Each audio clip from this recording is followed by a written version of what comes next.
திருப்பதி ஏழுமலையானை கருவறைக்குள் சென்று மிக அருகில் கண்ணார கண்டு தரிசிக்க வேண்டுமா? அப்போது உங்களுக்கு இந்த அதிர்ஷ்டம் இருக்க வேண்டும். தினம்தோறும் காசோ பணமோ எதுவும் செலவிடாமல் 2 பக்தர்களுக்கு அந்த காண கிடைக்காத தரிசனம் கிடைத்து கொண்டுதான் இருக்கிறது.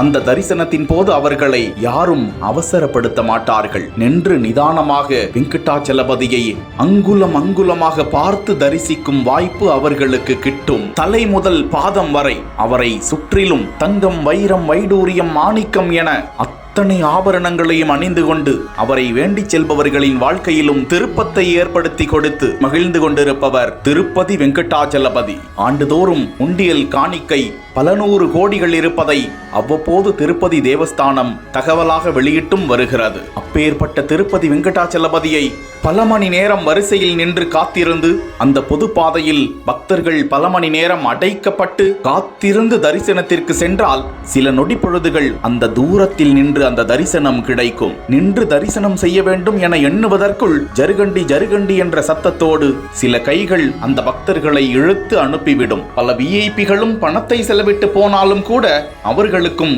சில வினாடிகள் தான்.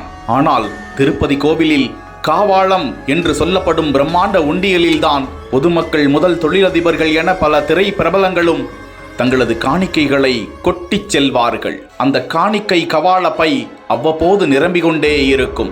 உண்டியல் நிறைந்ததும் உடனுக்குடன் அதனை அங்கிருந்து அப்புறப்படுத்தி வேறு உண்டியலை கொண்டு வந்து வைப்பர். ஒரு நாளைக்கு லட்சக்கணக்கான பக்தர்கள் சாமி தரிசனம் செய்யும் நிலையில் அவ்வப்போது அந்த உண்டியல் நிறைவது சாதாரணம். அப்படி அந்த உண்டியல் காணிக்கை நிறைவானதும் அடுத்ததாக அதில் பணம் செலுத்த வரும் நபரை தேவஸ்தான ஊழியர்கள் தடுத்து விடுவார்கள். அந்த காவாள உண்டியல் சீல் வைக்கப்பட்டு அங்கிருந்து அப்புறப்படுத்தும் பணியில் நிர்வாகத்தினர் ஈடுபடுவர். அப்போது உண்டியலுக்கு அருகில் நிற்கும் 2 பக்தர்கள் தான் அந்த அதிர்ஷ்டசாலி. அந்த காவாளத்தை பேக்கிங் செய்து சீல் வைத்து அந்த 2 பக்தர்களிடமும் சாட்சி கையெழுத்து பெறுவார்கள். கோவில் நிர்வாகத்தினர் அந்த காவாள உண்டியல் பையை நேர்மையாக சீல் வைத்தார்கள் என சாட்சி கையெழுத்து போட வேண்டும். அதனை அவர்கள் தைரியமாக போடலாம். பல்லாண்டுகளாகவே சம்பிரதாயத்திற்காக செய்யப்படுகின்ற ஒரு வழக்கம்தான் இந்த நடைமுறை. இப்படி சாட்சி கையெழுத்து போட்ட 2 நபர்களுக்கு மீண்டும் ஒரு முறை ஏழுமலையானை இலவசமாக தரிசனம் செய்யலாம். அதுவும் வெகு அருகில். அந்த தரிசனத்தின் போது அவர்களை